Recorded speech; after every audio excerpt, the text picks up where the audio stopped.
खम्मा गनीसा, welcome back to my channel. तो आज मैं जा रही हूँ कोटा वापस, और यहाँ पे भाई मुझे स्टेशन पे छोड़ने जा रहा था।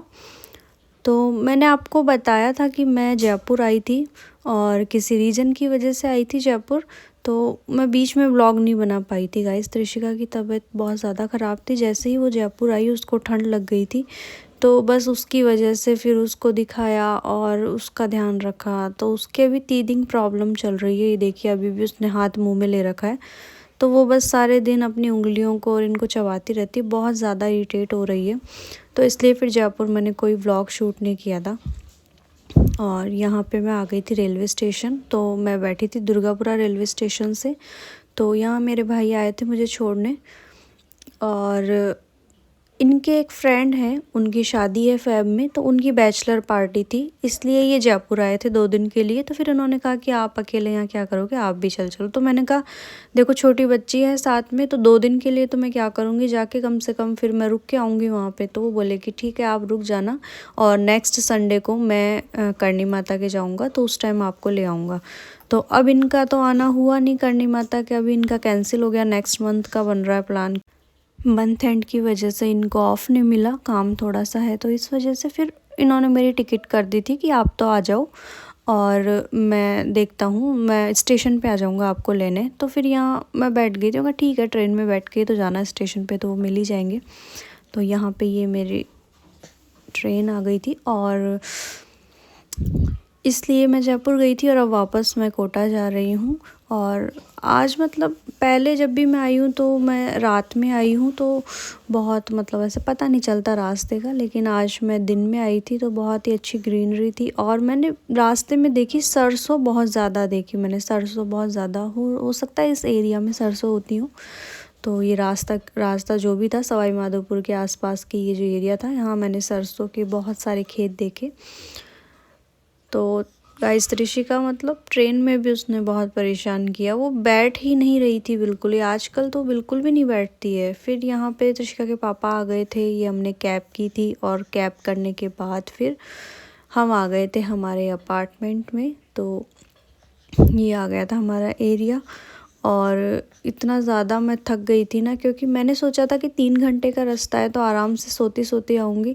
लेकिन त्रिशिका के साथ तो सोना पॉसिबल ही नहीं है, वो तो बिल्कुल ही नहीं सोई ट्रेन में, वो तो जगी हुई थी पूरे टाइम। तो इसलिए फिर बहुत ज़्यादा थकान हो गई थी, और यहाँ पे हम आ गए थे हमारे घर। तो आने के बाद तो फिर मैंने कुछ भी शूट नहीं किया, क्योंकि घर 7 दिन से घर इतना ज़्यादा गंदा हो रखा था, किचन तो बहुत ही ज़्यादा पूरा सर पे आ गया था।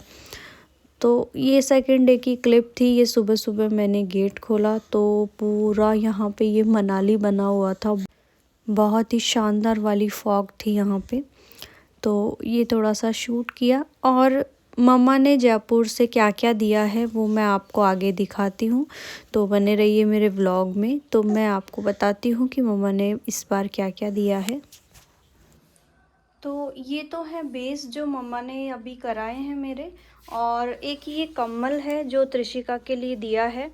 तो उन्होंने कहा कि ये सिंगल बेड का कम्बल है, तो त्रिशिका को इसी में सुलाया करो, क्योंकि हमारे पास एक ही कम्बल था और एक रजाई थी। तो रजाई तो हम ओढ़ते नहीं है, सिर्फ एक कम्बल ओढ़ते हैं, और अब बहुत ज़्यादा ठंड पड़ने वाली है, इसलिए फिर उन्होंने ये सिंगल बेड का दिया है। तो कि इसको नीचे बिछा के और फिर इसी को उसको उड़ा दिया करो। और ये 2 बेडशीट दी है, ये हमारे सांगानेरी प्रिंट की है, मतलब हमारे बहुत लाते हैं पापा सांगानेरी प्रिंट की बेडशीट है। तो जब भी मैं जाती हूँ तो फिर मम्मा मुझे एक बेडशीट ज़रूर देते हैं। तो अब यहाँ पे 2 बेड हैं, तो उन्होंने इस बार ये 2 बेडशीट दी है, एक ये वाली है। तो ये 2 बेडशीट दी है, ये कम्बल दिया है, और ये कपड़े अब मैं आपको दिखाती हूँ। तो ये बेस मैं आपको दिखा देती हूँ। एक तो ये ग्रीन कलर का है, तो ये पूरा 4 मीटर का बेस है, और इसके ऊपर जो ओढ़नी है वो ये वाली है। तो ये इस टाइप से ओढ़नी है, और गोटा इनके मैं वहाँ पे रुकी थी तो मैंने गोटा वहाँ पे लगा लिया था, 2-3 ओढ़नियाँ थी उनके, मैंने गोटा खुद ही लगा लिया था। तो ये वाली इस पे ओढ़नी है, तो ये भी इस पे ओढ़ सकते हैं। और एक ये चूंदड़ी है जो अलग से दी है मम्मी ने, तो उन्होंने कहा कि तेरे पास चुनरी नहीं है, कॉटन में भी नहीं है मेरे पास और प्योर में भी नहीं है, तो प्योर में तो मैं अब खरीद लूँगी, अभी तक ऐसा कोई काम पड़ा नहीं, पर कॉटन की ये जो चुनरी है तो उन्होंने कहा तेरे काम आएगी, कभी मान लो कोई पूजा वगैरह हो तो उसमें काम आती है। तो ये उन्होंने वो लेके आए थे, तो उन्होंने गोटा वगैरह लगा के और रेडी कर रखी थी, तो ये चुनरी उन्होंने दी है। तो फिर ये जो बेस था तो उन्होंने कहा कि ये चुनरी इसके साथ अच्छी लगेगी, तो इस पर मतलब दोनों चल जाएंगी, कोई सी भी हम पहन सकते हैं। तो ये आप देखिए इस टाइप से, तो हो गया ये एक बेस, और ये एक बेस ये है सेकंड। तो ये सारे 4 मीटर के बेस है, मतलब घर में पहनने के हैं। तो एक वाला ये वाला बेस है, ये थोड़ा सा ऐसे शाइनी है ये, और इसमें ये वाली इसकी ओढ़नी है। तो कॉटन की भी गाइस मैं आपको बता दूं कि मैं घर के जो भी मैं कपड़े पहनती हूँ, मैं जो भी सूट पहनती हूँ, तो मेरे पास शायद घर की 3 ओढ़नियाँ होगी जो मैं घर में उनको यूज़ करती हूँ। बाकी के सारे ओढ़ने मेरे कॉटन के भी नए हैं और मैं उनको अंदर अलमीरा में ही रखती हूँ। तो एक ओढ़ना मेरे मतलब 4-5 सूटों पे आराम से चल जाता है, इस टाइप के मेरे ओढ़ने हैं। तो आपने देखा होगा कि जब मैं गई थी जयपुर, तो भी मैं जो लाल बेस था उस पर वो ओढ़ना ओढ़ के गई थी, और जब मैं आई थी तो मैंने दूसरा बेस पहन रखा था और उस पर भी वही ओढ़ना ओढ़ा हुआ था, क्योंकि मैं गई थी तब मैंने उसको ओढ़ा था तो वो थोड़ा सा ऐसे सल में हो गया था।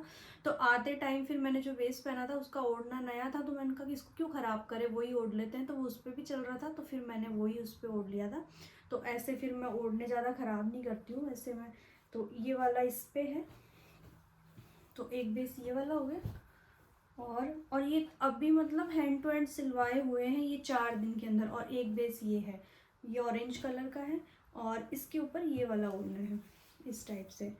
तो ये वाले सूट हैं जो अभी मम्मा ने दिए हैं, और इनके अलावा 2 ओढ़ने अलग से रखे हुए थे तो मैं ले आई, क्योंकि मुझे ये है कि ओढ़ने होने चाहिए, मतलब आपके पास कम से कम 10 ओढ़ने ऐसे होने चाहिए जो बिल्कुल फ्रेश रखे हुए हो, ताकि सूट आप कभी भी पहनो तो आप फट से कोई भी ओढ़ना मैच करके और उस पर पहन सकते हो।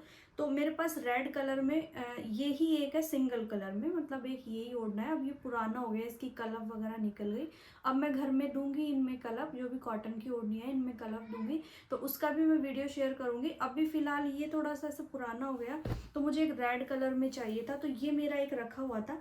ये कोई एक सूट का था मेरा, तो उस पर मैंने प्योर की ओढ़नी लगा ली थी, तो ये कॉटन का बच गया था, तो ये ओढ़ना रखा हुआ था। अब मैं इसके गोटा लगा लूँगी, तो मैं यहाँ ले आई इसको। तो एक तो मैं ये ओढ़ना लेके आई हूँ, और एक ये येलो कलर का ओढ़ना लेके आई हूँ। मेरा एक सूट है उसके ऊपर भी प्योर की ओढ़नी है, तो वो इसके उसके ऊपर ये चल जाएगा। तो ये मुझे बहुत सुंदर लगा, ये भी मेरे एक बेस का ही था, तो ये वाला मैं एक ले आई। तो 2 ओढ़नियाँ मैं एक्स्ट्रा में लेके आई हूँ। तो ये सारे कपड़े थे जो मम्मा ने कराए हैं।